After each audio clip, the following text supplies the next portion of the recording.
and welcome to today's video.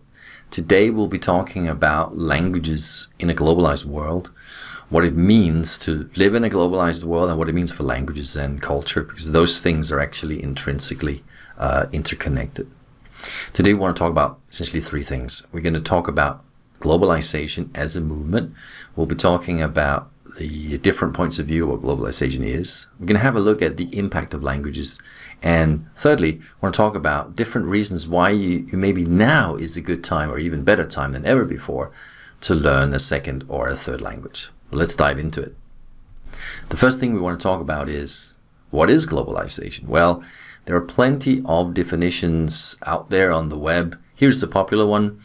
It reads, globalization means the speed up of movements and exchanges of human beings, goods and services, capital, technologies, or cultural practices all over the planet. One of the effects of globalization is that it promotes and increases interactions between different regions and populations around the globe.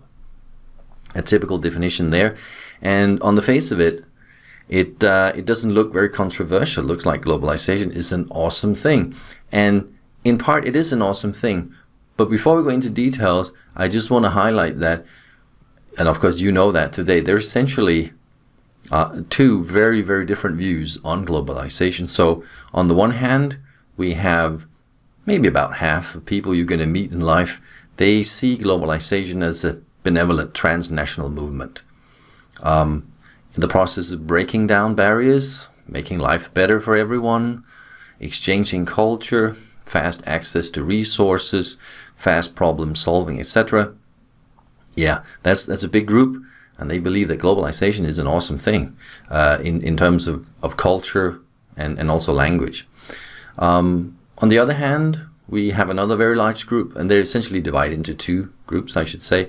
This group, they kind of see globalization as a superimposition of either corporate ideas or ideals or socialist ideals.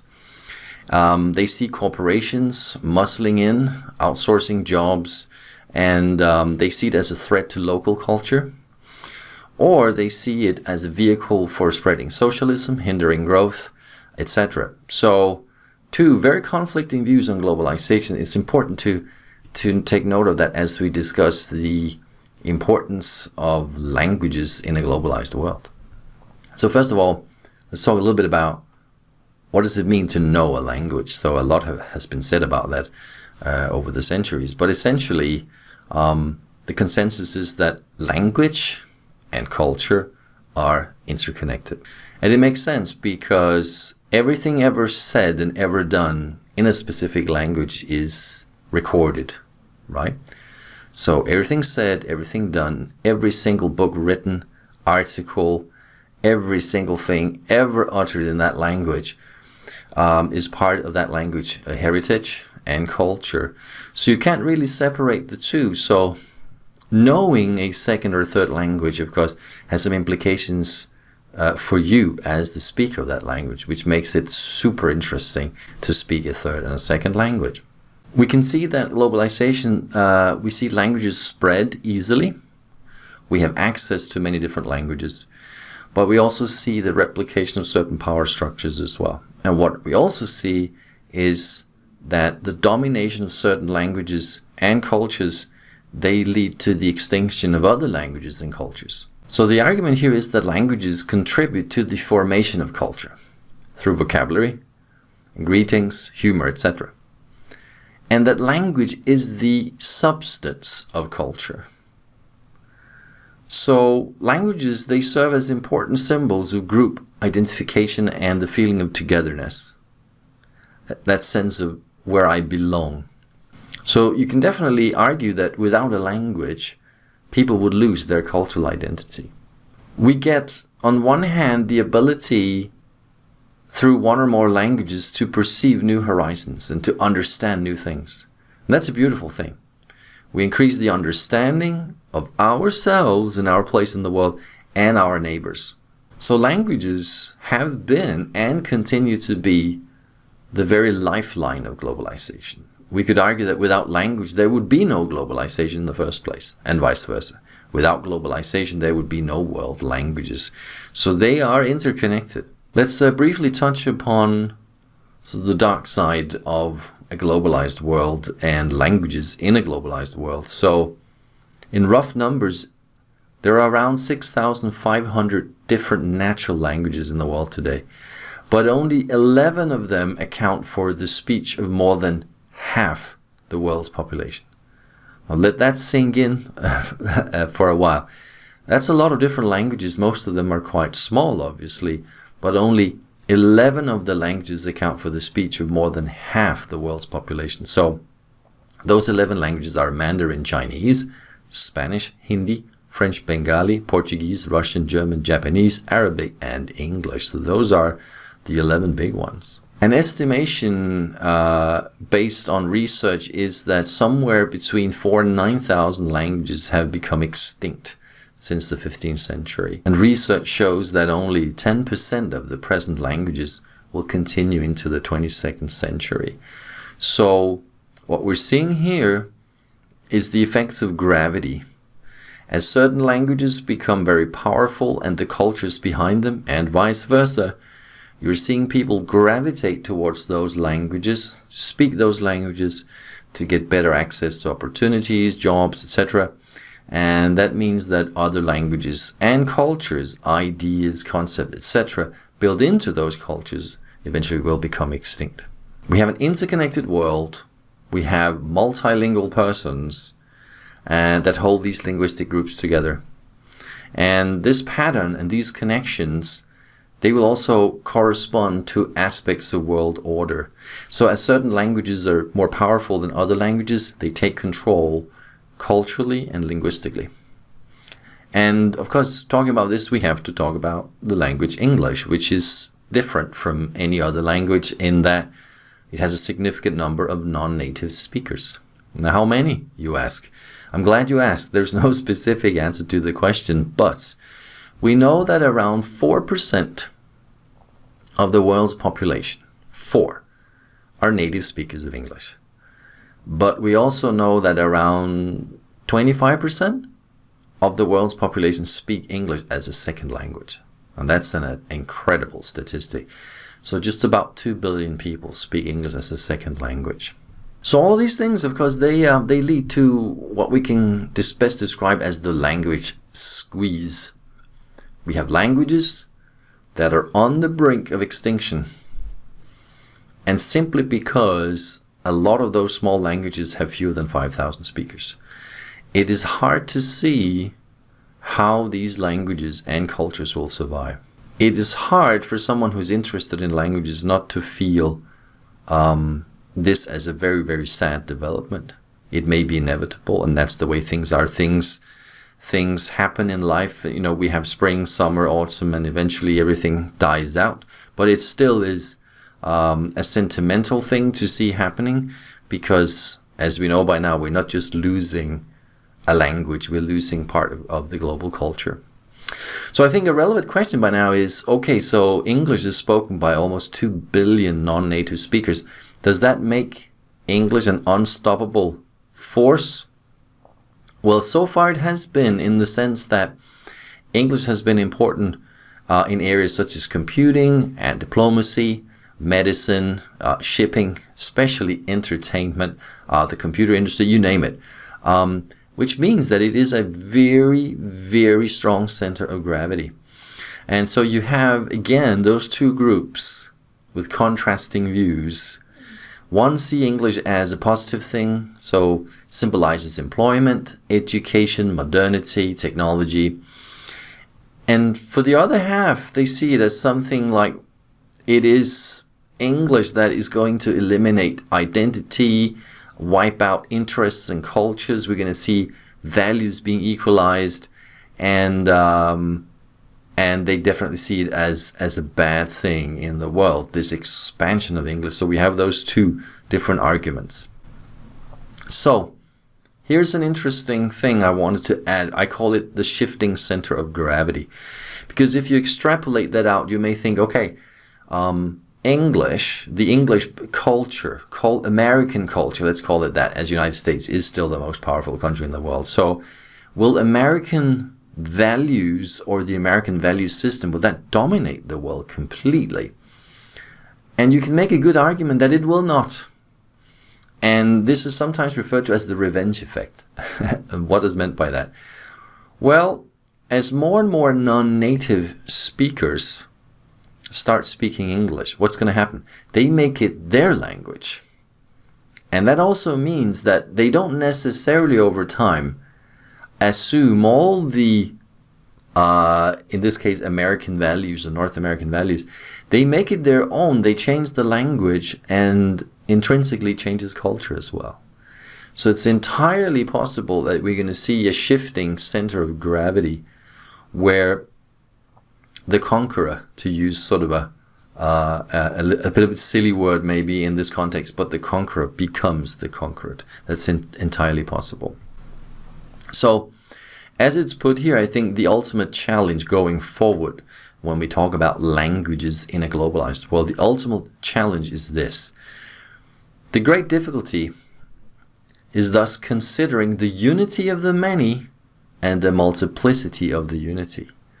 Those who see the diversity of cultures tend to overlook the unity of mankind. And those who see the unity of mankind, they tend to dismiss the diversity of cultures. Very well put here. And essentially that is the dichotomy that we're going to have to try to reconcile, those two things happening. How do language or languages actually change in a globalized world? Well, they're changing in a number of different ways, and we're going to spend a couple of minutes talking about that now. I'll be talking about English because this is my area of expertise, and there are a couple of really interesting things happening. I'm going to highlight three. So there is a generalization of English taking place as a result of many non-native speakers speaking English. Have a look at some examples. Here's a simple sentence. We need to reveal some important information to the press, right? This would be a native speaker talking here. Here's a native speaker talking. We currently have 3 pieces of information to divulge. Okay, so let's focus in on the word information here, and let's have a look at how many non-native speakers are communicating the same here. Here's a non-native, and he or she says, we need to reveal some important information to the press. Here's another example. We currently have 3 informations to divulge. Okay, so here is an interesting impact. Now, information, grammatically speaking, is uncountable. And we generally solve that by using piece of information. But now we're starting to see native speakers, in fact, say informations. So what has happened here is that the sheer number of non-native speaking English, they have kind of taking over this aspect, and they're starting to dictate that it's becoming acceptable to say informations in modern English. And that is very, very interesting.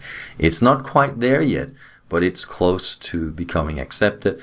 And if you are a speaker of Portuguese or Spanish or French or Italian, where you can count information, then, well, you can see the impact of certainly those cultures and those languages in English. Let's have a look at one more example. Here's another native speaker, and here she said, learning is important for many reasons. Right? Simple English sentence, grammatically correct. And here's another one. There are several lessons in life to be learned. Interesting observation here. You can see that lessons are being used in the second. We want to count the experience of learning. In this particular case, the native speaker changed the word learning for lessons when it needed to be counted. So how do non-native speakers go about doing this? Well, this is what you can hear today. A lot of non-native speakers of English saying there are several learnings in life to be learned. Or this one. In the course structure, you will find 3 learnings in module 1. Okay. So it's very interesting to see here that non-natives are beginning to count traditionally uncountable nouns. And this is a trend which I think will continue. One example of what's happening to English in a globalized world. Another thing that happens a lot is word-for-word translation, which seems to be accelerating. If you look at linguistic trends, it seems to be accelerating. So here is what a native speaker would say. How do I say something? What's the correct word for? This would be a natural utterance by a native speaker. A lot of non-natives simply say, how do you call it? And if you think Portuguese, Spanish, French, or Italian again, you can see this is pretty much how you would express that in those 4 languages. So, word-for-word translation. Now, what's happening, and that's super interesting, how do you call it is not how a native speaker would say it. However, a native speaker would understand what the non-native speaker meant. Another important observation there, if an utterance by a non-native is understood by a native speaker, there's a chance it becomes incorporated into language.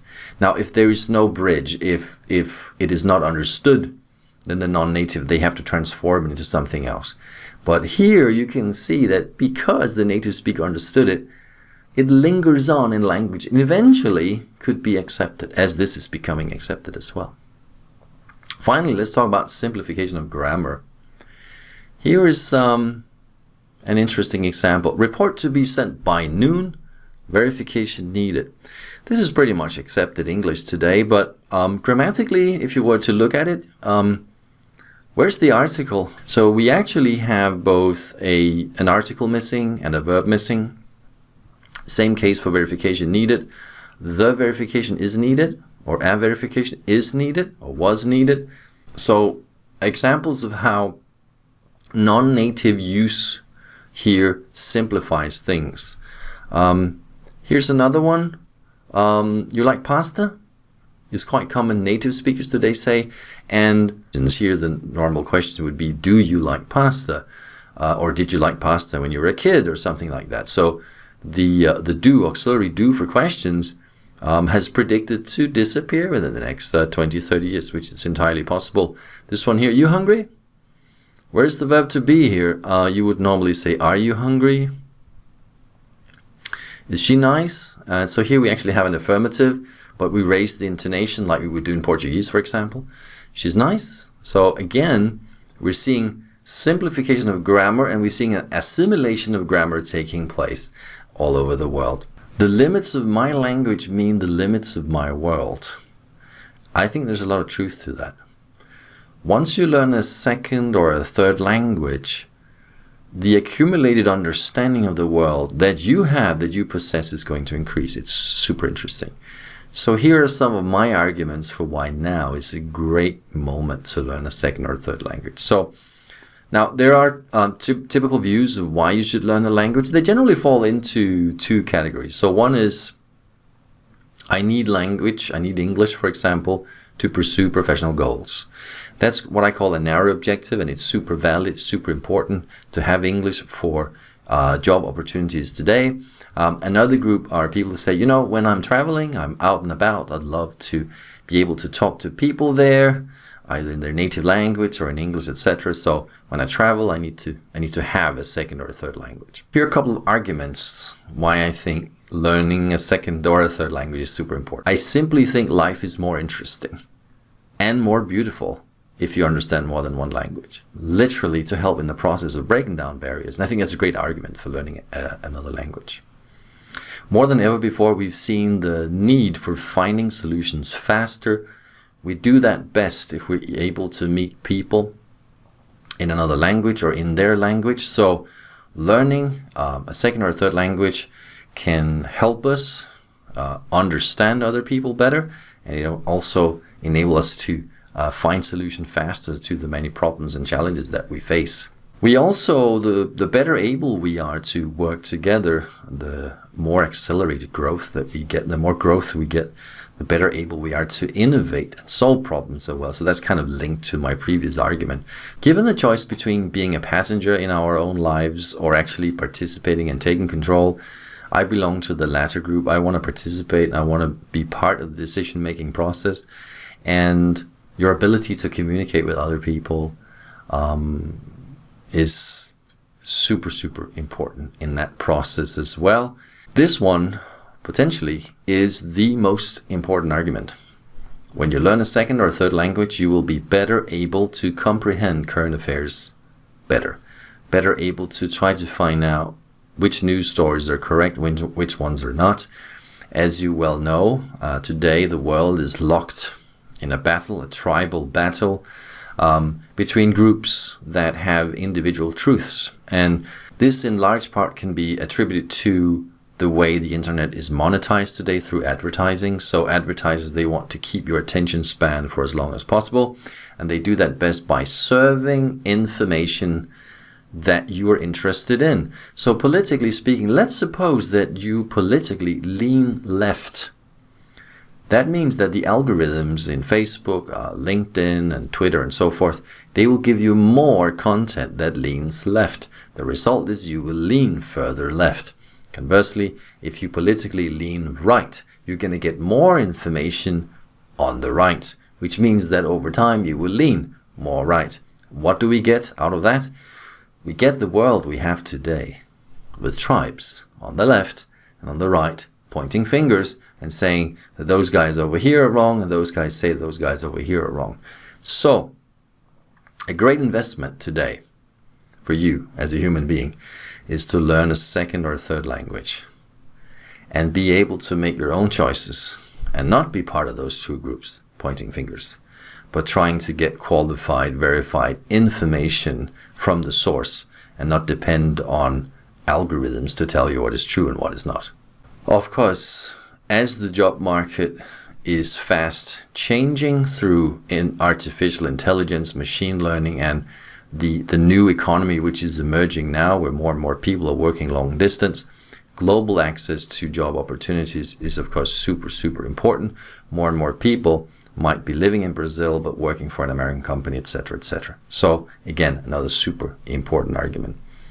Finally, on a more philosophical, profound note, I really and truly believe that it is through the contact and interaction with other people that we ourselves grow, and vice versa.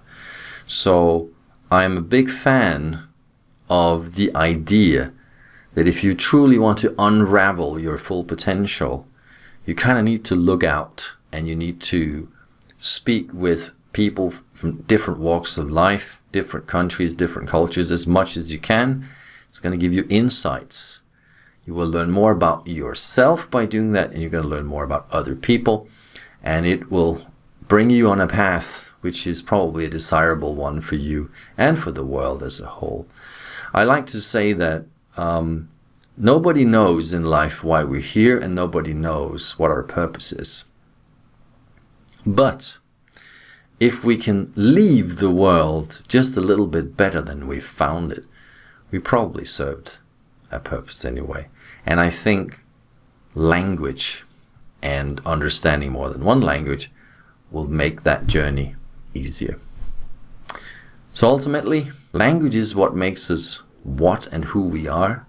And it is through speaking languages in an interconnected world that we can look ahead and try to make our journey and the journey of the people around us a positive one, so we can work together to make the world as good as it can be.